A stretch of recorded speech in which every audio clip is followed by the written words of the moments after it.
بہرحال یہ تحریکیں جو ہیں اس میں بہت کچھ، ایک تو پازیٹیو اثر نکل چکا ہے، وہ باقی ہے، وہ ختم ہونے والا نہیں ہے، کہ کچھ صدیوں کے انحطاط اور زوال کی وجہ سے ہم سمجھ بیٹھے تھے کہ اسلام بھی بس ایک مذہب ہے، اب ہم سمجھتے نہیں، اسلام دین ہے اور یہ غلبہ چاہتا۔ لیکن یہ تحریکیں سب کی سب ناکام ہوئی۔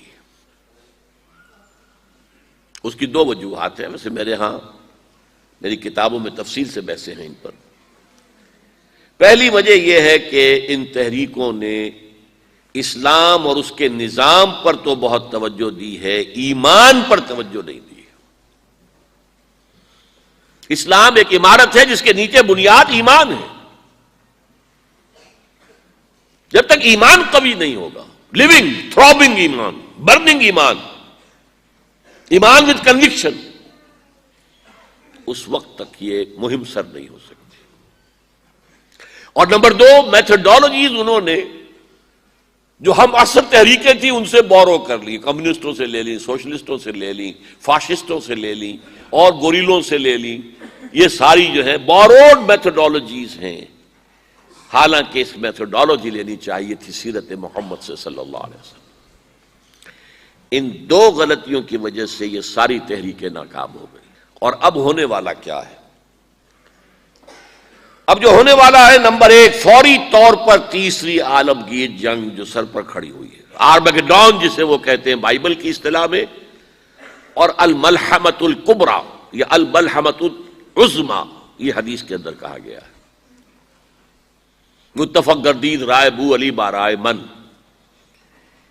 انجیل کے آخری کتاب ریولیشنز آف جان، اس میں آرمگیڈون، اگر ڈکشنری میں دیکھیں گے تو آپ کو معنی ملیں گے آرمگیڈون کے، a very big war which will be fought between the forces of evil and good before the end of this world۔ اور اسی کا ذکر حضور نے کیا، بہت بڑی جنگ ہوگی، بہت بڑی جنگ ہوگی، مڈل ایسٹ اس کا میدان بنے گا۔ اور اس جنگ کے اندر عربوں کا شدید نقصان ہوگا، شدید نقصان ہوگا، شدید نقصان ہوگا، تہس نہس ہوں گے۔ حضور نے فرمایا کہ ایک باپ کے اگر 100 بیٹے ہوں گے تو 99 ختم ہو جائیں گے، ایک بچے گا۔ یہ حدیث ہے، کتاب الملاحم پڑھیے۔ یہ ملاحم کسے کہتے ہیں؟ لحم، گوشت کو کہتے ہیں۔ جنگوں میں کیا ہوتا ہے؟ گوشت کے ٹکڑے اڑتے ہیں نا، اسی طرح ملحم کہتے ہیں عرب، سعودی عرب میں آپ نے دیکھا ہوگا کسائی کی دکان جو ملحم ہے، گوشت لحم جہاں پر کاٹ کاٹ کے بیچا جاتا ہے، ملحم۔ تو ملحمہ جنگ کو کہتے ہیں، ملاحم اس کی جمع ہے۔ الملحمۃ العظمیٰ، الملحمۃ الکبریٰ، یہ دو الفاظ حدیث میں آئے۔ عربوں پر یہ عذاب کیوں آئے گا؟ سمجھ لیجئے کہ امت مسلمہ اگرچہ پوری مجرم ہے، اس وقت پوری دنیا میں کسی ایک ملک کے اندر بھی اسلام کا نظام قائم نہیں ہے، اور اسی لیے ضربت علیہم الذلۃ والمسکنۃ وباؤوا بغضب من اللہ، آج ہم اس عذاب میں مبتلا ہیں۔ میری کتاب موجود ہے اس پر، سابق اور موجودہ مسلمان امتوں کا ماضی، حال اور مستقبل ہے۔ آج کیوں ذلیل کہ کل تک نہ تھی پسند گستاخی فرشتہ ہماری جناب نے، اس کا جواب یہ ہے، ان میں سب سے بڑے مجرم عرب ہیں، جن کا جتنا اونچا رتبہ ہوتا ہے اتنا ہی پھر ان کی جرم کی سزا بھی سخت ہوتی ہے۔ ازواج مطہرات سے کہہ دیا گیا تھا کہ تم کوئی غلط حرکت کرو گی تمہیں دوہری سزا ملے گی۔ تم محمد کے گھر میں رہتی ہو صلی اللہ علیہ وسلم۔ اسی طرح عربوں میں سے تھے حضور، رسول عربی، رسول ہاشمی، اور نمبر 2 ان کی مادری زبان میں اللہ کا کلام موجود ہے، انہیں اسے سمجھنے کے لیے کوئی مشقت اور محنت نہیں کرنی پڑتی۔ پھر بھی مغربی کولونیل کا بستر جیسے جیسے طے ہونا شروع ہوا اور عرب ممالک آزاد ہونے شروع ہوئے، کسی نے ماسکو کو قبلہ بنا لیا، کسی نے واشنگٹن کو، اسلام کو کسی نے اپنا قبلہ نہیں بنایا۔ میرے اپنے اندازے میں ہولوکاسٹ جو ہوا تھا پچھلی صدی میں، اس کو 10 سے ضرب دے دیجئے، اتنا بڑا ہولو کاسٹ مڈل ایسٹ میں ہوگا اس ملحمۃ العظمی اور ملحمۃ الکبریٰ کے ذریعے سے۔ بہت برے دن آ رہے ہیں، بہت برے دن آ رہے ہیں، بہت برے دن آ رہے ہیں۔ البتہ اس کے بعد پانسا پلٹے گا۔ اس پانسا پلٹنے کی کیا وجہ ہوگی وہ بھی میں آپ کو بتا دوں۔ مسلمانوں کو دوبارہ فتح ہونی شروع ہوگی، مسلمان پہلے تو یہ سارے عرب ممالک نکل جائیں گے، گریٹر اسرائیل بن جائے گا گویا کہ، عراق ہے، شام ہے، سعودی عرب میں وہ آ جائیں گے مدینے کے قریب تک، مدینے کے اندر داخل نہیں ہو سکیں گے، وہ اللہ کی طرف سے خاص پروٹیکشن اسے ہوگی، باقی وہ اپنا گریٹر اسرائیل بنا لیں گے۔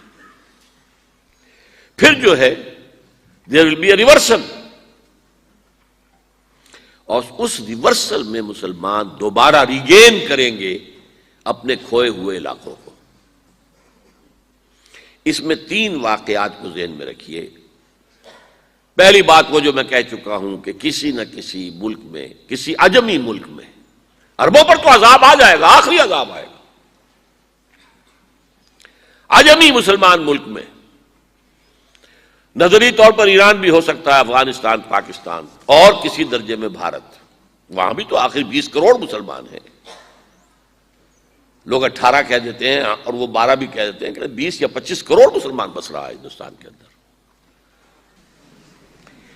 بہرحال یہ جو دوبارہ پھر مسلمان جو ہیں ابھریں گے، اس میں پہلا سبب کیا ہوگا کہ کسی علاقے میں، عجمی مسلمان علاقے میں، خلافت علی منہاج النبوہ قائم ہو جائے گی۔ میرے نزدیک پاکستان اور افغانستان، میرا گمان ہے واللہ عالم، میں نے کہا تھا ان باتوں میں اختلاف کی گنجائش ہے، یہ کوئی میں قرآن و حدیث کی روح سے نہیں کہہ رہا ہوں، لیکن جو میرا مشاہدہ ہے افغانستان کی تقسیم ہو جائے گی، پختون حصہ جو ہے پاکستان کے ساتھ ملے گا، اور یہ یہاں پر وادی سندھ، جس کو اقبال نے کہا ہے کارواں زیں وادی دور و دراز آیت بروں، اس یہاں پر خلافت علی منہاج النبوہ کا نظام قائم ہوگا اور یہاں سے فوجیں چلیں گی، نمبر 1۔ نمبر 2، عرب کے ریگزار میں 15ویں صدی کے مجدد کا ظہور ہو جائے گا۔ مہدی کو ہم مانتے ہیں مجدد، شیعہ مانتے ہیں 12ویں امام جو چھپے ہوئے ہیں، ان کے امام معصوم جو ہے 12، ان میں سے آخری جو ہیں وہ چھپے ہوئے ہیں غار میں 1200 برس سے، اور وہ ظاہر ہوں گے۔ یہ ان کا عقیدہ ہے، ہمارا نہیں ہے۔ ہم سمجھتے ہیں جیسے ہر صدی میں اللہ مجدد بھیجتا رہا، اسی طریقے سے میرے گمان میں 15ویں صدی کے مجدد جو ہیں وہ حضرت مہدی ہوں گے، ان کی حکومت جا کر یہ فوج قائم کرے گی، عربوں میں دم نہیں ہوگا، وہ اپنی عیاشیوں کی وجہ سے بالکل کھوکھلے ہو چکے، دولت کی فراوانی اور عیاشیاں۔ یہ بھی سننے میں آتا ہے دروغ برگردن راوی کہ اگر کوئی فوجی قافلہ ان کا چل رہا ہوتا ہے تو وہ بجائے ٹرکوں میں بیٹھنے کے وہ اپنی کاروں میں بیٹھ کے ساتھ ساتھ چلتے ہیں، وہ ٹرک خالی چل رہے ہوتے ہیں، ٹرک کی سختی جو ہے، سخت سیٹ جو ہے برداشت کرنا ان کے بس کا روگ نہیں ہے۔ بہرحال یخرج ناس من المشرق یطیعون للمہدی، یعنی سلطان اس کی حکومت کو مستحکم کرے گا۔ پھر حضرت مہدی کی طرف سے شروع ہوگا معاملہ جہاد، اور یہ سارا جو ملک چھوڑ ہم مسلمانوں کے ہاتھ سے نکل گئے تھے یہ واپس لے گیا۔ خليل بالقرآن هو إمامنا على هداية الله آمتنا، كلام ربنا هدايتنا، عطاء جبريل على رسولنا.